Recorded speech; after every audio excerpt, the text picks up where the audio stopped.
Hello friends, இன்றைக்கி நம்ம சேனலில் நம்ம பார்க்க போகிறது ஒரு சூப்பரான கடலைக்கறி ரெசிபி தான் பார்க்க போகிறோம்.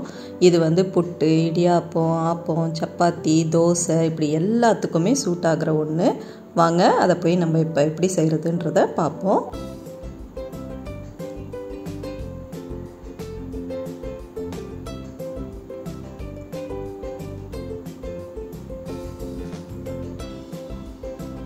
இப்போ நம்ம டீட்டெயில் ரெசிப்பியை வீடியோக்குள்ளார போய் பார்க்கலாம். அதுக்கு முதல்ல நான் 200 கிராம் கடலையை, கருப்பு கொண்ட கடலை எடுத்திருக்கேன். ஓவர் நைட் ஊற வச்சு அதை இப்போ நம்ம ப்ரெஷர் குக் பண்ணி எடுத்துக்கலாம். ஓவர் நைட் ஊற வச்சா தான் உங்களுக்கு நல்லா ஊறி வரும். அதனால் 8 மணி நேரம் போலையாவது இது ஊறணும். நைட் செய்கிறதா இருந்தால் காலையில் ஊற வச்சுருங்க. இது கூட கொஞ்சமாக உப்பு சேர்த்துக்கிட்டு இதை ஒரு 5 விசில் வச்சு எடுத்துக்கோங்க. மீடியம் ஃப்ளேமில் 5 விசில் வச்சு எடுத்துக்கலாம். இது வேகிற டைமில் இதுக்கு சில பொருட்களை நம்ம வதக்கி அரைக்கணும். அதனால் அதை இப்போ நம்ம ரெடி பண்ணிக்கலாம். அதுக்கு ஒரு வாணலில் 2 டேபிள் ஸ்பூன் தேங்காய் எண்ணெய் சேர்த்துக்கோங்க. தேங்காய் எண்ணெய் தான் இதுக்கு நல்ல டேஸ்ட் கொடுக்கும். அதனால் அதையே சேர்த்துக்கோங்க. இதில் 2 பச்சை மிளகாவை நான் கீரி சேர்த்துக்கிறேன். ஒரு அரை இன்ச் அளவுக்கு இஞ்சியும் ஒரு 10 பூண்டு பல்லும் சேர்த்து வதக்குங்க. இது வதங்கினதுக்கப்புறம் ஒரு கப் அளவுக்கு நான் சின்ன வெங்காயத்தை தோல் உரித்து எடுத்து வச்சுருக்கேன். இது தோராயமாக ஒரு 20லேருந்து 25 சின்ன வெங்காயம் இருக்கும். இதையும் போட்டு வதக்குங்க. இது கூடவே ஒரு 2 தக்காளி, கொஞ்சம் கருவேப்பிலை அதையும் சேர்த்து வதக்கி எடுத்துக்கலாம். இதெல்லாம் வதங்கினதுக்கப்புறம் இதை தனியாக நம்ம அரைச்சிக்கணும். அதுக்கப்புறம் ஒரு பவுடர் நம்ம ட்ரை ரோஸ்ட் பண்ணி அதையும் தண்ணி ஊற்றி அதுக்கப்புறம் அரைச்சிக்கலாம். அதனால் இதை தனியாக எடுத்து வச்சு இதை நம்ம அரைச்சி தனியாக வச்சுக்கலாம்.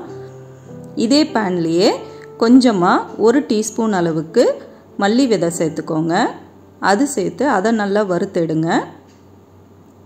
இது நல்லா வறுப்பட்டதும் இதில் அரை டீஸ்பூன் மிளகு, அரை டீஸ்பூன் பெருஞ்சீரகம் இதையும் சேர்த்து நல்லா வறுத்து கொடுங்க. இது எல்லாம் நல்லா வறுப்பட்டதும் இதில் நம்ம 1 கப் அளவுக்கு துருவன தேங்காய் நம்ம சேர்த்துக்கலாம். இது நல்லா இந்த மாதிரி வறுப்படட்டும்.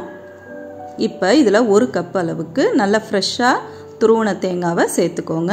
இந்த தேங்காய் நல்லா வறுப்பட்டு வரணும். ஒரு ப்ரௌன் கலரில் நல்லா வறுப்பட்டு வரணும். மீடியமாக வச்சு வறுத்து எடுத்துக்கோங்க.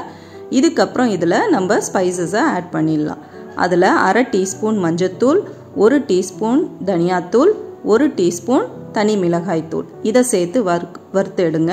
இப்போ இதை வறுக்கும் பொழுது நம்மளுக்கு நெடி ஏறும். அதனால் ஸ்டவ் ஆஃப் பண்ணிவிட்டு அந்த வாணலில் இருக்கிற சூட்லேயே அது நல்லா வறுப்பட்டு வரட்டும்.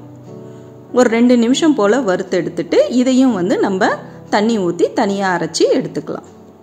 ஆறுனதுக்கப்புறம் அரைச்சிக்கோங்க. இப்போ இந்த பேன்லேயே நம்ம 4 டேபிள் ஸ்பூன் அளவுக்கு தேங்காய் எண்ணெய் சேர்த்துக்கோங்க. எண்ணெய் காஞ்சதும் இதில் 1 ஏலக்காய், 2 கிராம்பு, 1 பிரிஞ்சி இலை, 1 பட்டையை 2 துண்டாக சேர்த்துக்கிறேன். இது நல்லா பொரிஞ்சதுக்கப்புறம் இதில் ஒரு 15 சின்ன வெங்காயத்தை நான் தோல் உரித்து நல்லா வெட்டி வச்சுருக்கேன் பொடியாக. அதையும் நான் சேர்த்துக்கிறேன். கூடவே கருவேப்பிலையும் சேர்த்து பொரிக்க விடுங்க. இது பொரிஞ்சதுக்கப்புறம் இதில் நான் சொன்ன மாதிரி அந்த 15 சின்ன வெங்காயத்தை சேர்த்துக்கலாம். சேர்த்து நல்லா வதக்கி விடுங்க. இது நல்லா வதங்கினதுக்கப்புறம் இதில் நம்ம வெங்காயம், தக்காளி ஃபஸ்ட்டு வதக்கணும் இல்லையா, அந்த பேஸ்ட்டை இப்போ நம்ம சேர்த்துக்கலாம். அதை சேர்த்து நல்லா வதக்கி விடுங்க.